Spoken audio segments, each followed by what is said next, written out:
one kettlebell, 3 times a week, 30 minutes a session, even 15 minutes a session is enough. That's the 15-minute rule. Anyways, fellas, we're about to jump into the core 4. This is the foundational workout I always talk about. So it'll be kind of a guided workout / podcast. Let's get into it. Start off with 10 thrusters. That's a squat into an overhead press. These are absolutely brutal. And for me, the hardest part of the routine, but I like to get it out of the way. Eat the frog. Also using a 24 kg or a 53-pound bell. It's my go-to.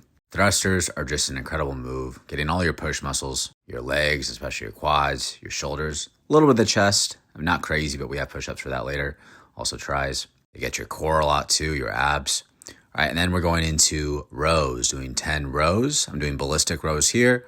You can do normal rows if you prefer, 5 aside. That's to engage the back. I'm just doing them ballistic just to have a little more fun with it. It's a little bit easier if you grab the bell more towards the front. Anyways, jumping into 10 push-ups. If you're more of a beast, feel free to do 15, 20, even 25, or even 30 if you're a complete savage. I used to do more than 10, but after my surgery, for those of you who don't know, I tore my chest / shoulder during jiu-jitsu. Not from these workouts, don't worry. So now I tend to stick with the lower ranges. And then jumping into 10 swings, or I should say finishing off with 10 swings. Swings are absolutely amazing.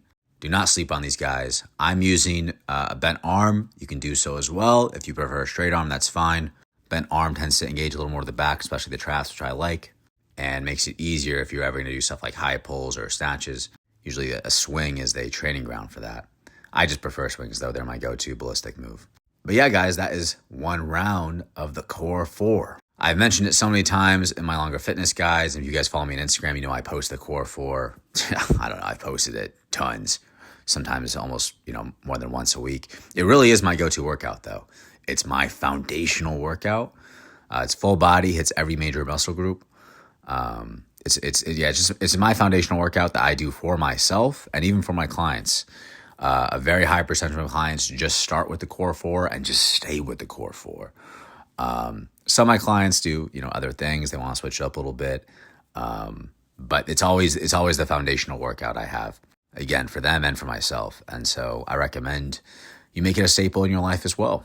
Just so efficient at combining resistance training, building some muscle with cardio all in one effective session. And again, I'm using a 24 kg, a 53-pound bell. It's my go-to. And trust me, guys, it may not seem like a lot of weight if you are new to kettlebells. If you are new, I recommend you start off a little bit lighter. Getting into the second round, we're going thrusters again. So yeah, if you're just watching this for entertainment, then I guess you can just, sit back, relax. But if you're going at it, you got this, man. I know thrusters are a bitch, but, or excuse me, pardon my French. But yeah, let's get those thrusters out of the way. Eat the frog. Absolutely brutal, but so effective at burning calories and building muscle. And seriously, they really do build muscle. People think they don't, but just try doing a bunch of thrusters. If you don't have that much time, just do a bunch of thrusters and you will absolutely feel the burn. Going into our rows, doing 5 aside, 10 in total. And then we are going into our trusty push-ups. And again, I'm just doing 10 because after my surgery, I definitely will start to feel it. You'll probably see me struggle in the later rounds. But if you're more of a beast, feel free to do more. 20, 25, 30, or even 15. Play around with it.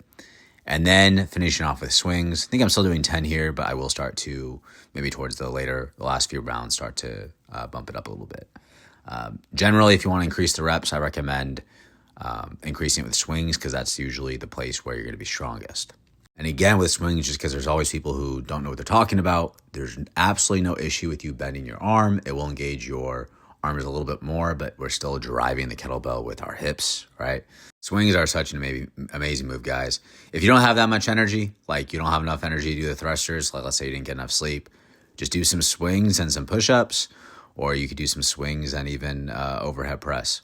A lot of people, ask me for alternatives to swings. Like, yeah, you could do a deadlift. You'll engage the same major muscle groups. But honestly, guys, the reason you have a problem with swings, if you do, of course, is that you're not hinging properly, right? So your lower back is taking on more pressure than it should. So just learn how to do a hinge properly. Watch videos how to do swings. There's so many out there. I promise you it's worth it. But yeah, guys, the core 4 really is my go-to workout. It's my bread and butter. If the thrusters are too hard, you also can do squats instead of overhead press.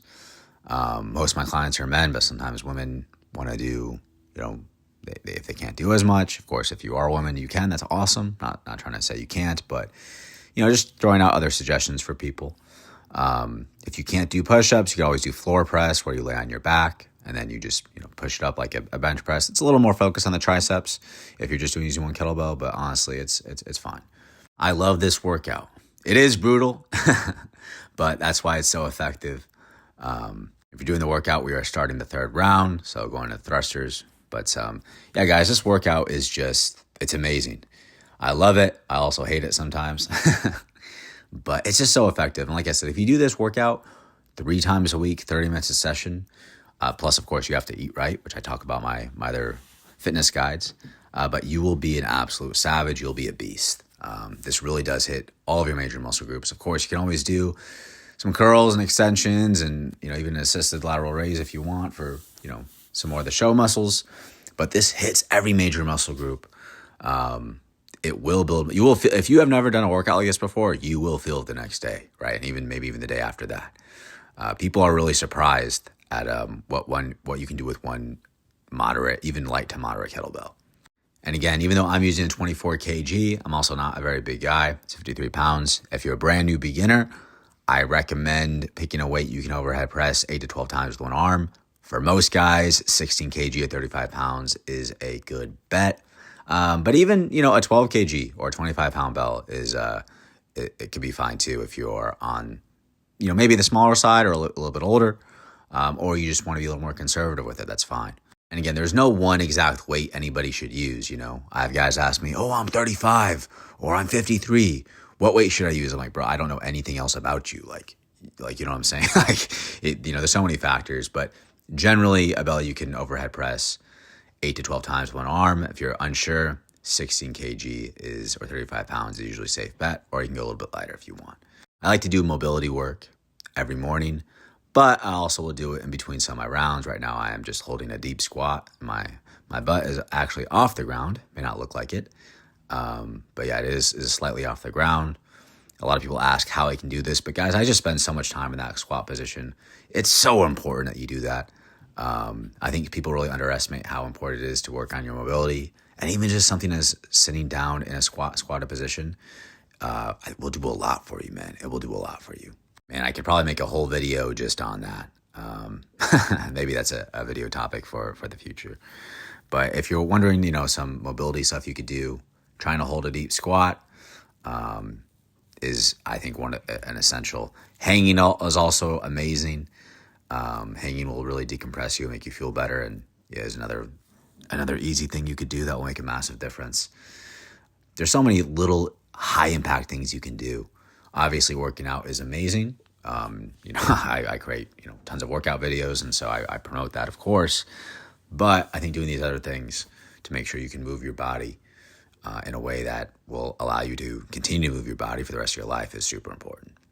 So what am I doing here? It looks like I'm doing a little flexing, stun on you guys, showing off the gains a little bit. I think we're about to jump into round number 3. No, I think this is actually round number 4, right? Yeah, round number 4. There we go. Let's do it. All right, so if you're doing the workout, grab your bell, get to it. Doing our thrusters, eating that frog, doing the hardest thing first. Well, for me, because of my surgery too, probably push-ups are actually just as hard. But for most people, I would say the thrusters are going to be that thing you hate, but that thing you love. Absolutely brutal. And like I said, if you can't do all the thrusters, you can just do a squat thruster. So 10 squats in total, 5 thrusters, 5 of which are thrusters, I should say. But I recommend try doing your best and see what you can do. Going into our rows, 10 rows, 5 a side. Love these. You can do ballistic, or like I said, you can do the regular rows. That's totally fine. And yeah, I love doing push-ups, man. It sucks I can't do as many now, but after that surgery, I don't know if you have seen my longer video where I talked about that, but being able just to move my arm and do a push-up at all is a blessing. It took me probably 4 months after my surgery to where I could even do one push-up. So it does kind of suck. I used to be a push-up machine. That's how I built my chest. But and then now we're going into swings. But I should be grateful. And I am very grateful that I can even do push-ups. I can even move my arm.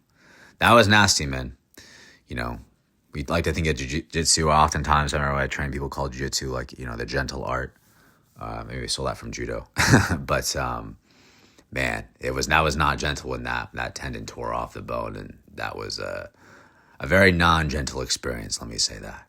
So, yeah, we just finished round number 4 in about 10 minutes. So we're putting in some good work here.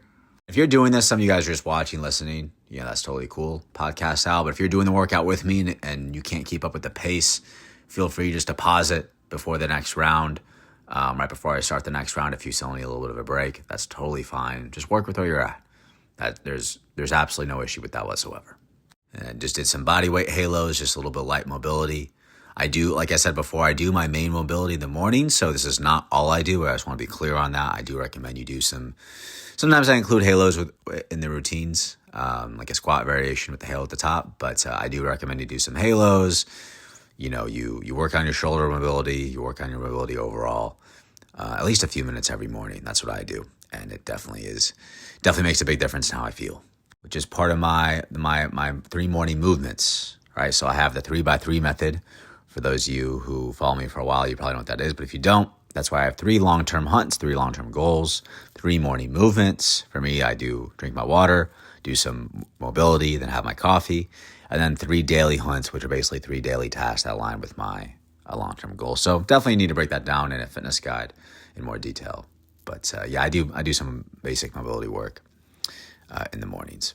And also with this routine, of course, you can adjust the reps. If you can add more reps to swings, which I think I'll do later in some of the later rounds. You can add a few more reps to rows or to push-ups if you're a push-up machine, right?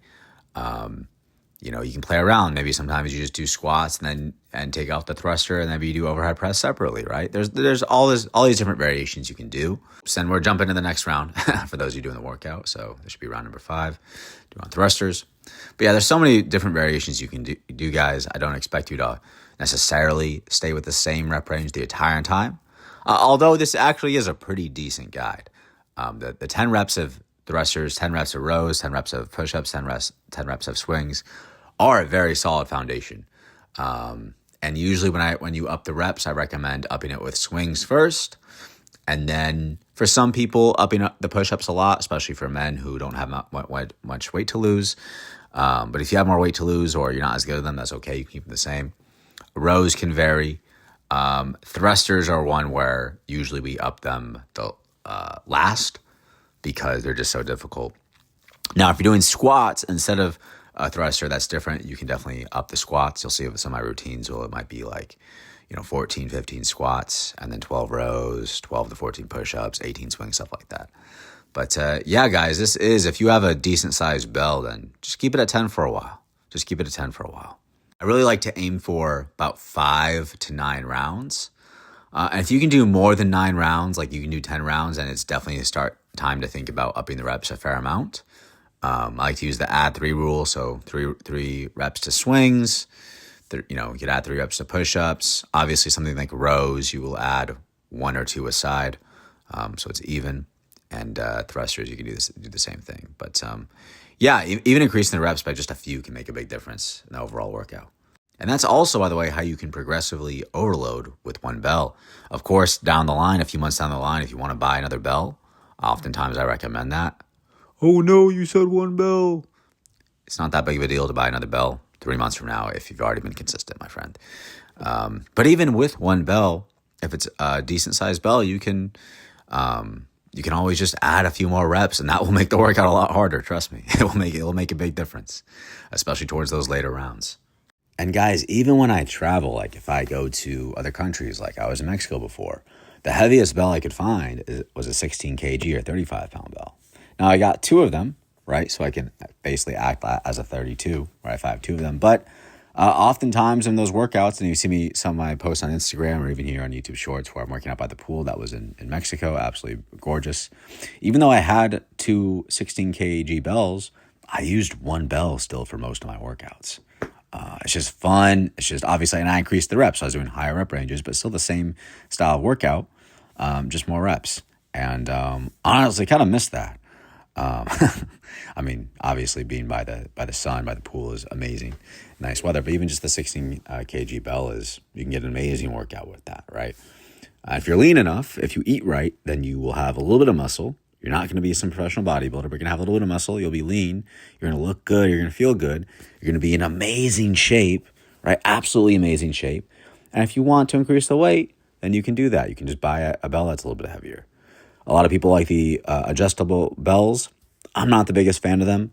But to be honest, there are people who get great results. A lot of my clients have an adjustable kettlebell, and a lot of them really, really like it, right? So you have one bell that you can just change the weight on. So it makes sense.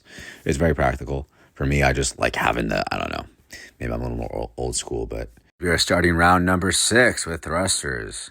So yeah, we're just about, not quite even 16 minutes in, already doing the 6th round. So we're putting in that work with those thrusters.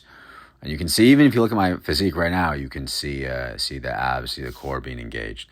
So a lot of people ask me what I do for core, what I do for my abs. But guys, I will feel it after a hard workout. I will feel it in my abs. Now, if you want to do crunches or you want to do other stuff, that's totally fine. I'm not a hater on crunches. But honestly, just just give these workouts a try if you haven't done a complete workout like this, and you might just feel it in your core the next day. So I did our rows, so our thrusters, rows, our push-ups. You can see here I'm struggling, kind of crazy, struggling with 10 push-ups, but but hey, it's still a solid workout. And like I said before, I'm grateful I can even do push-ups after what happened. So for those of you who don't know, I tore my chest / shoulder. It was a complete tear, meaning it tore off the bone. It's not like where it just hurt. Like I could not even move my arm until I got surgery. So that was from jiu-jitsu. It was not from any of my kettlebell workouts. Yeah, man, that was gnarly. And I still haven't returned to jiu-jitsu since then. So it's been about a year, and I really miss jiu-jitsu. But I mean, my fitness business has taken off. I'm extremely grateful for that. And also, I don't know. I would like to do it, but I just don't know if it's worth the risk, especially because I'm a content creator. So we'll have to see, but I definitely miss it. And I know it seems like there's a lot of jiu-jitsu guys and even boxers, MMA guys who like doing kettlebells. So if you do any combat sports, Muay Thai, wrestling, shout out to all of you guys. But yeah, guys, that is the core 4. Shaking it out. This is the foundational routine. Even my other routines, like my other video I did, the dead end 10, is just the core 4 with push-ups taken out because I'm using the heavier weight, and it's just that was completely exhausting with 36 kg, but an absolute brutal workout.